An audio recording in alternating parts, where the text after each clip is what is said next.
안녕하세요, 여러분. 왕실 스캔들의 대표주자 장희빈 이야기. 조선 왕실 스캔들 하면 단연 장희빈 이야기를 빼놓을 수 없죠. 드라마와 영화, 소설의 단골 소재이기도 하고요. 장희빈의 본명은 장옥정인데 그녀는 숙종의 후궁 중 한 사람이었습니다. 장희빈이 처음부터 악녀로 그려진 건 아닌데요. 실제 기록을 보면 그녀가 숙종의 마음을 단단히 사로잡았고 그 결과 왕비의 자리까지 오르게 됩니다. 그 과정에서 원래의 중전이었던 인현왕후가 폐위당하기까지 했으니 궁궐 안에서 장옥정이 차지했던 영향력이 어느 정도였는지 짐작이 되실 거예요. 인현왕후 폐위 그리고 보기.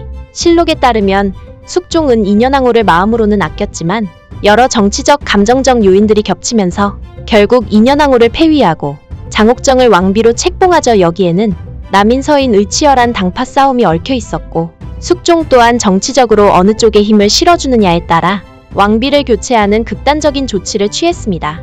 하지만 인현왕후가 폐위된 뒤에도 백성들 사이에서는 인현왕후는 억울하다, 조강지처를 벌이면 천벌을 받는다 같은 여론이 퍼졌다고 해요.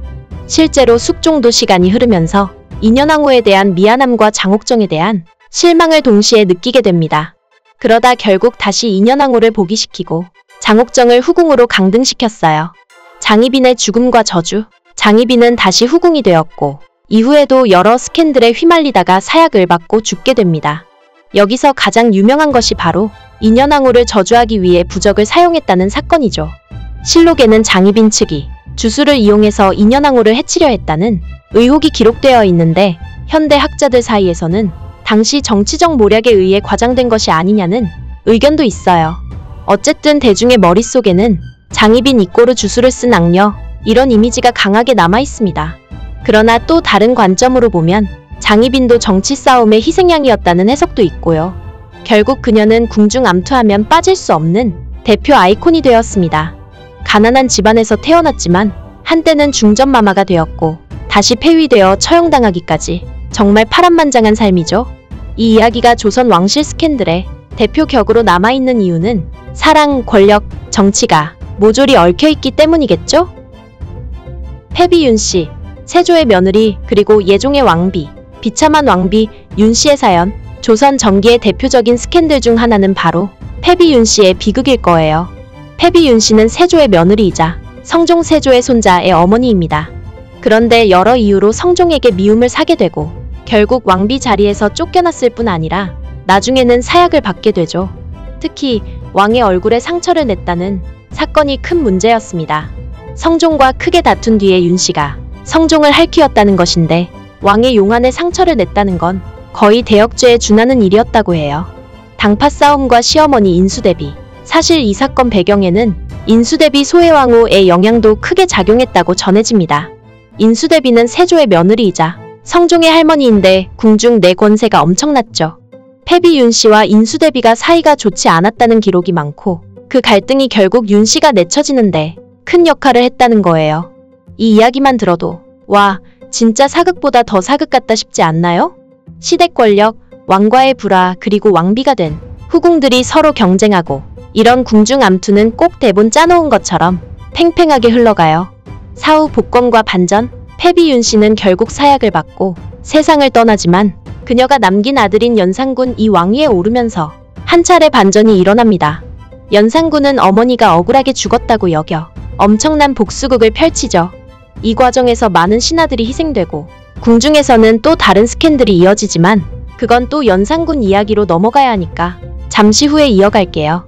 아무튼 이렇게 어머니를 죽게 만든 조정과 신하들 그리고 후궁들에 대한 연산군의 응징이 벌어지면서 역대급 막장이 펼쳐지게 되는 것이죠. 폭군의 탄생, 연산군 스캔들, 어머니의 죽음이 낳은 비극. 연산군은 조선 역사에서 폭군으로 유명하죠.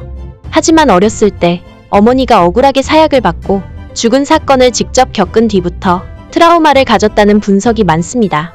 실제 사료를 보면 연산군은 내 어머니를 죽인 자들을 용서하지 않겠다며 신하들을 가혹하게 벌주기도 했어요. 물론 그의 폭정이 어머니 일만으로 정당화될 수는 없겠지만 왜 폭군이 되었는가를 이해하려면 이런 배경이 필요하다는 거죠. 무고한 자들의 희생과 궁중 파티? 연산군은 궁녀와 후궁들에게 특별한 재미를 강요하거나 민간 기생들을 궁궐로 불러들여 큰 잔치를 열기도 했습니다. 이건 실제로도 기록이 꽤 남아있는데요. 사람들 사이에서는 궁중이 춤과 술판으로 어지럽다는 소문이 퍼지기도 했죠. 연산군이 성대한 파티를 벌였던 장소 중에는 연못 한가운데 인공섬을 만들어서 거기서 놀았다는 설도 있고요. 또 백성들에게는 무리한 명령을 내리면서도 자기 유흥에는 엄청난 재정을 쏟아부었다고 해요. 이렇게 궁중 안팎이 뒤숭숭한 가운데 연산군에 반대하는 세력은 점차 불만이 쌓이게 되었고 결국 중종반정이라는 사건으로 연산군은 쫓겨나게 됩니다. 연산군과 장녹수.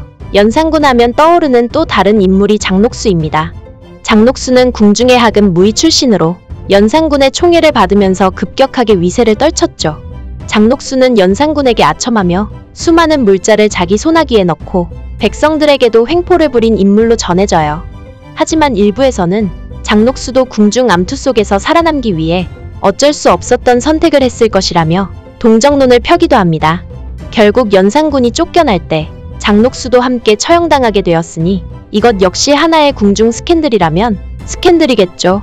중종반정과 궁중 암투의 재시작, 반정의 이유와 전개, 연산군의 폭정에 반발한 세력들이 일으킨 쿠데타, 즉 중종반정은 연산군을 몰아내고 중종을 새로운 왕으로 세우는 사건입니다. 여기서 재미있는 건 이때 공을 세운 공신들이 왕실 운영에 큰 영향을 미치게 되면서 궁궐 안에 또 다른 권력 암투가 시작됐다는 점이죠. 중종은 조용하고 온건한 성격으로 알려져 있지만 왕실 내부에서는 여전히 후궁이나 신하들이 권세를 잡기 위해 치열하게 싸웠습니다.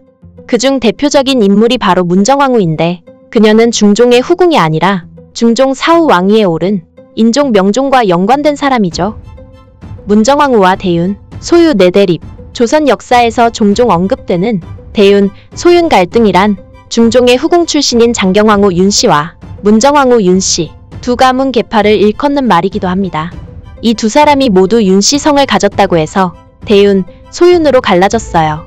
중종 사후 인종이 즉위했는데 인종의 어머니는 장경왕후 윤씨였고 명종의 어머니는 문정왕후 윤씨였죠. 당연히 인종과 명종 사이에 왕위 계승 구도가 불안정했고 이를 둘러싼 외척들끼리 엄청난 싸움이 벌어졌습니다. 결국 인종이 재위 1년 2개월 만에 갑작스럽게 승하하고 일부에서는 독살설도 제기, 문정왕후의 아들인 명종이 왕이 되면서 문정왕후가 수렴청정을 하게 되죠. 이때부터 궁중 암투가 다시 한번 클라이맥스로 치닫게 됩니다. 비선 실세, 문정왕후의 권력. 문정왕후는 명종이 어려서 즉위하자 섭정 형태로 조정을 움직였고 불교를 장려하기도 했어요. 당시 조선은 유교 사회였는데 문정왕후가 파격적으로 불교를 부흥시키면서 큰 논란이 일었습니다. 또한 윤원영 등의 인물들이 문정왕후를 등에 업고 권세를 부리게 되면서 정치적 대립이 심화되죠. 이런 식의 외척 정치가 심화될수록 궁중 내부에서도 후궁, 왕족, 대신들 간에 줄서기가 벌어지고 여러 스캔들이 터져나옵니다. 대표적인 것이 윤원형과 정난정 커플의 횡포인데 이 둘 역시 당대 조정을 쥐락펴락하며 온갖 이권을 챙겼다고 해요. 결국 왕실 내부에서는 누가 문정왕후의 마음을 잡느냐가 핵심이 된 셈이죠. 장희빈뿐만이 아니다. 또 다른 후궁들의 암투, 숙빈, 최씨, 희빈, 장씨. 앞서 일부에서 장희빈, 장옥정 이야기를 했는데요. 장희빈의 라이벌이었던 인현왕후 가보기한 후에는 숙종이 또 다른 후궁인 숙빈, 최씨를 총애하게 됩니다. 숙빈, 최씨는 후궁 출신이지만 나중에 영조를 낳는 인물이죠. 영조는 조선 후기에 큰 흐름을 만들어낸 중요한 왕이기도 합니다. 장희빈과 숙빈, 최씨가 서로 신경전을 벌였다는 이야기는 야사와 민간 설화에서도 많이 나와요. 장희빈의 지위가 떨어지면서 숙빈, 최씨가 반대로 힘을 얻게 되는 구도가 되었고 이 과정에서 사사로운 복수나 저주 같은 스토리가 계속 전해집니다. 물론 정사로는 다 드러나지 않고 이런 부분은 야사나 구전이 많은 편이에요. 그래도 왕실 스캔들의 흥미로운 점은 드라마적 요소가 넘쳐난다는 거죠. 영조의 탄생과 후궁들의 파벌. 결국 숙빈, 최씨가 낳은 아이가 영조가 되는 건데 영조가 왕위에 오를 때도 후궁들의 파벌 싸움이 여전히 뜨거웠어요. 아시다시피 영조는 왕실 내부가 꽤 복잡한 시기에 즉위했고 나중에는 사도세자와의 비극까지 발생하잖아요. 그러니까 한 사람의 탄생이 이후 여러 스캔들의 씨앗이 되기도 하고 또 그 스캔들 속에서 새로운 주인공이 태어나기도 하는 이런 순환이 계속되는 거예요. 사도세자, 그 비극의 서막, 영조와 사도세자의 갈등, 조선 왕실 스캔들을 이야기하면서 사도세자를 빼놓으면 섭섭하죠. 사도세자 하면 떠오르는 게 바로 뒤주 속에서 죽음을 맞이했다는 비극인데요. 그 배경에는 영조와 사도세자 사이에 극심한 갈등이 있었습니다. 사도세자가 정신적으로 불안정했다는 설도 있고 영조가 지나치게 혹독하게 대했다는 말도 있고 여러 해석이 존재해요. 어쨌든 아버지가 아들을 뒤주에 가둬 죽게 했다는 사실 하나만으로도 이건 엄청난 스캔들이고 실제로 백성들 사이에서도 큰 충격이었던 것으로 전해집니다. 사도세자의 부인 해경궁 홍씨, 사도세자의 부인이었던 해경궁 홍씨가 쓴 한중록에는 궁중암투의 면면이 꽤 생생하게 묘사되어 있어요. 시아버지인 영조와 남편인 사도세자 사이의 불화, 그리고 그를 둘러싼 왕실 사람들의 태도 등이 비교적 구체적으로 드러나죠. 물론 한중록도 100% 객관적이라 보긴 어려우나 당시 궁중 생활이 얼마나 숨막히고 권력 다툼이 치열했는지 짐작케 하는 중요한 사료입니다. 이후 영조 사도세자 정조로 이어지는 흐름, 사도세자 사후 그의 아들 정조가 왕위에 오르면서 또 다른 스토리가 전개되는데 정조는 아버지 사도세자의 명예를 회복하기 위해 상당한 노력을 기울였죠. 이 이야기도 궁중암투의 연장선이라 볼 수 있습니다.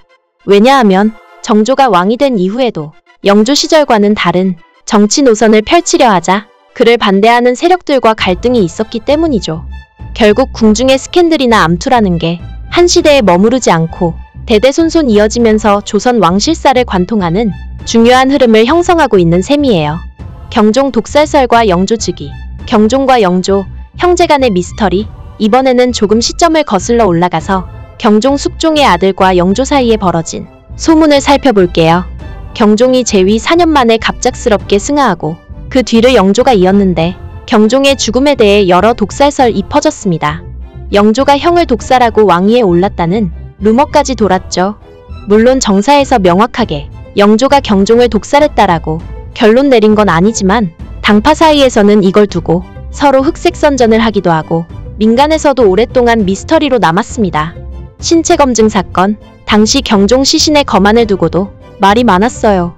일각에서는 목에 멍 자국이 있다며 타살 가능성을 제기하기도 했고 누군가는 독약에 중독된 흔적을 찾았다고 주장하기도 했죠. 이런 상황에서 영조와 그 측근들은 강하게 부인했지만 애초에 궁중암투에 관심이 많은 백성들은 온갖 야사를 만들어 퍼뜨렸다고 해요. 실제로 경종과 영조가 서로 다른 정치 세력을 등에 업고 있던 건 사실이므로 혹시 경쟁 세력이 왕을 독살했나 라는 의혹이 생기기 딱 좋았던 거죠. 영조의 트라우마? 영조는 즉위 후에도 계속 이 독살설 때문에 골머리를 앓았다고 전해집니다. 그래서인지 영조는 평생 자신의 정통성을 입증하기 위해 여러 가지 노력을 기울였고 탕평책 등을 통해 당파 싸움을 줄이려 했지만 결국 자신의 아들을 비극으로 몰아넣는 결과를 낳았다는 평가도 받죠. 이처럼 왕위 계승을 둘러싼 궁중암투는 조선 역사 전반에 걸쳐 반복되는 테마이고 그때마다 크고 작은 스캔들이 끊이질 않았던 것입니다.